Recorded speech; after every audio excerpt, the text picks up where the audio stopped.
അള്ളാഹു അല്ലാത്തവരുടെ പേര് പറഞ്ഞ് അറുക്കുന്നതും അള്ളാഹു അല്ലാത്തവർക്ക് വേണ്ടി അറുക്കുന്നതും രണ്ടും നിഷിദ്ധമാണ്. പക്ഷെ അള്ളാഹു അല്ലാത്തവരുടെ പേരിൽ അവർക്ക് വേണ്ടി അറുക്കുന്ന വിഷയം അത് അത്യന്തം ഗൗരവതരമാണ്. ഷെയ്ഖുൽ ഇസ്ലാം അത് മുസ്ലിം ഉമ്മത്തിൽ പലരും നിർവഹിക്കുന്ന വിഷയം ഇതിൻ്റെ തുടർച്ചയിൽ വിശദീകരിക്കുന്നുണ്ട്. നബി സല്ലല്ലാഹു അലൈഹി വസല്ലം ചില ഭക്ഷണങ്ങൾ വിലക്കിയിട്ടുണ്ട്. എന്താ വിഷയം? ഇബ്നു അബ്ബാസ് റളിയല്ലാഹു അൻഹു പറയുകയാണ്, നഹാ റസൂലുള്ളാഹി സ്വല്ലല്ലാഹു അലൈഹി വസല്ലം അൻ തആമിൽ മുതബാരിയൈനി അൻ യുഅകൽ. ആതിഥ്യം നൽകുന്നതിന് വേണ്ടി, സൽക്കരിക്കുന്നതിന് വേണ്ടി പരസ്പരം ഫഖ്ർ പറഞ്ഞ് ലോകമാന്യത കാണിച്ച് അറുക്കുന്നവരുടെ ഭക്ഷണം അത് കഴിക്കുന്നത് റസൂലുള്ളാഹി സ്വല്ലല്ലാഹു അലൈഹി വസല്ലം വിരോധിച്ചു എന്നാണ്. നബി സല്ലല്ലാഹു അലൈഹി വസല്ലം തങ്ങൾ പറഞ്ഞത്, അൽ മുതബാരിയാനി ലാ യുജാബാൻ വലാ യുഅകലു തആമുഹുമ.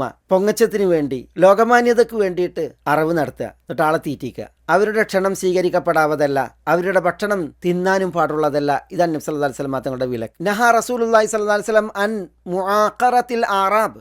ആറാബികളുടെ മുആഖറ റസൂലുള്ളാഹി സ്വല്ലല്ലാഹു അലൈഹി വസല്ലം വിരോധിച്ചു എന്നാണ് ഇബ്നു അബ്ബാസിൽ നിന്ന് ഇമാം അബൂദാവൂദിന്റെ നിവേദനം. എന്താ ഈ മുആഖറത്തുൽ ആറാബ് എന്ന് പറഞ്ഞാൽ? രണ്ടാളുകൾ പരസ്പരം പെരുമ പറയുകയാണ്. എന്തിന്?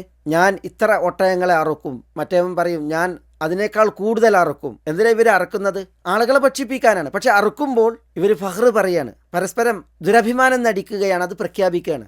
ഏറ്റവും കൂടുതൽ ആരാണോ അങ്ങനെ പറഞ്ഞ അർത്ഥത് അയാളാണ് ജേതാവ്. അപ്പൊ അറുക്കുന്ന സമയം ഇവർ അള്ളാഹനല്ല ഉദ്ദേശിക്കുന്നത്, പിന്നെയോ അവരുടെ പെരുമയും പോരിമയും ഇതാണ് ഉദ്ദേശം. ചരിത്രത്തിൽ വായിക്കാം, പ്രസിദ്ധ കവിയായ ഫറസ്ദഖ് ഇബ്നു ഗാലിബ് അമ്മവികളുടെ ഭരണകാലത്ത് അടിസ്ഥാന കവികളിൽ ഒരാളായിരുന്നു ഈ ഫറസ്ദഖ്. ആദ്യകാലത്ത് നസ്രാനിയായിരുന്നു, പിന്നീട് അദ്ദേഹം ഇസ്ലാം ആശ്ലേഷിച്ചു.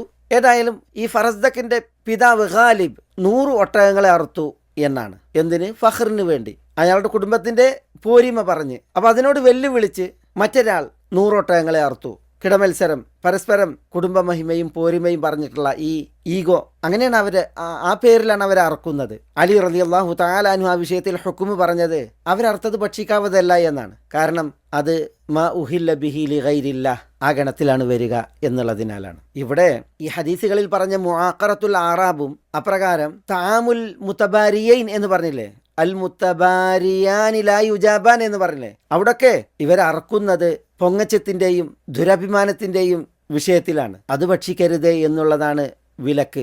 എന്നാൽ അള്ളാഹു അല്ലാത്തവരുടെ കുരുത്തവും പൊരുത്തവും പ്രീതിയും ഒക്കെ പ്രതീക്ഷിച്ചറുക്കുന്നവരുടെ വിഷയം ഇതിൽ നിന്നൊക്കേറെ വ്യത്യസ്തമാണ്. അള്ളാഹു സുബ്ഹാനഹു വ തആലയിൽ നിന്ന് മാത്രം പ്രതീക്ഷിക്കേണ്ട കുരുത്തവും പൊരുത്തവും പ്രീതിയുമൊക്കെയാണ് അന്ധവിശ്വാസം പേറി ഈ ബലിദാനികൾ, നേർച്ച നേരുന്നവർ, ബലി നൽകുന്നവർ അവ നിർവഹിക്കുന്നത്, അറവ് നടത്തുന്നത് എന്നുള്ളതാണ്. അപ്പോൾ അത്തരം അറവുകളും അറവ് നടത്തിയുള്ള മാംസവും മറ്റിതര ഭക്ഷണങ്ങളുമൊക്കെ എത്ര നിഷിദ്ധമായിരിക്കും, നിഷിദ്ധം എത്ര കടുത്തതായിരിക്കും. ഇത് മനസ്സിലാക്കാനാണ് ഞാൻ ഈ ഒരു ഭാഗം പ്രത്യേകം ഇവിടെ ഊന്നിയത്. അറവ് നടത്തുമ്പോൾ നബി സല്ലല്ലാഹു അലൈഹി വസല്ലം തങ്ങളുടെ ചര്യ ബിസ്മില്ലാഹ്, അള്ളാഹുവിൻ്റെ നാമത്തിൽ എന്ന് പറഞ്ഞ് അറക്കുക എന്നുള്ളതായിരുന്നു. അള്ളാഹുവിൻ്റെ നാമമായിരുന്നു അവിടെ പ്രഖ്യാപിക്കപ്പെട്ടിരുന്നത്. അല്ലാഹുമ്മ മിൻക് വലക്, അള്ളാഹുവെ നിന്നിൽ നിന്ന്, നിനക്കായി. ബിസ്മില്ലാഹ് വല്ലാഹു അക്ബർ, അള്ളാഹുവിൻ്റെ നാമത്തിൽ, അള്ളാഹു ഏറ്റവും മഹാൻ, വലിയവൻ. ഇങ്ങനെയൊക്കെ പ്രഖ്യാപിച്ചായിരുന്നു നബി സല്ലല്ലാഹു അലൈഹി വസല്ലം തങ്ങളുടെ അറവ് എന്നാണ്. ഏതായാലും വമാ ഉഹില്ല ബിഹി ലിഗൈരില്ലാഹ്